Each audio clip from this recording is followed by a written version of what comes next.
Et ceux qui disent que notre royauté sera rétablie au millénium et que ce n'est pas maintenant que nous vivons notre royauté, ceux qui pensent que ces promesses sont les promesses du millénium. Celui qui pense ça n'a pas compris la rédemption. Il n'a pas vraiment compris la rédemption. Et la Bible dit dans Romains 3, verset 23, tous ont péché et ont été privés de la gloire de Dieu. Amen. Donc ce qui fait qu'on a perdu la gloire était le péché. Jésus dit, je suis venu ôter le péché du monde.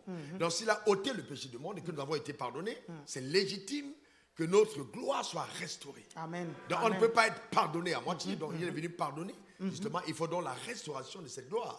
Et ça, c'est tout à fait évident.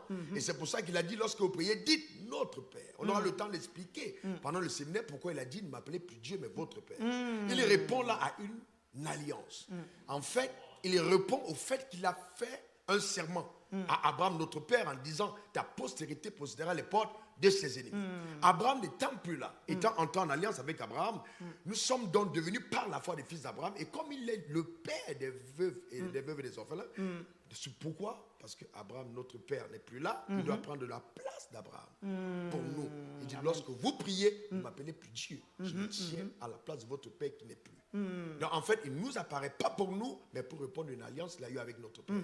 Donc Dieu ne nous bénit pas seulement parce qu'on prie. Il nous bénit parce qu'il y a obligation d'alliance de nous bénir. Amen. Ça fait partie des choses qu'il a juré de faire.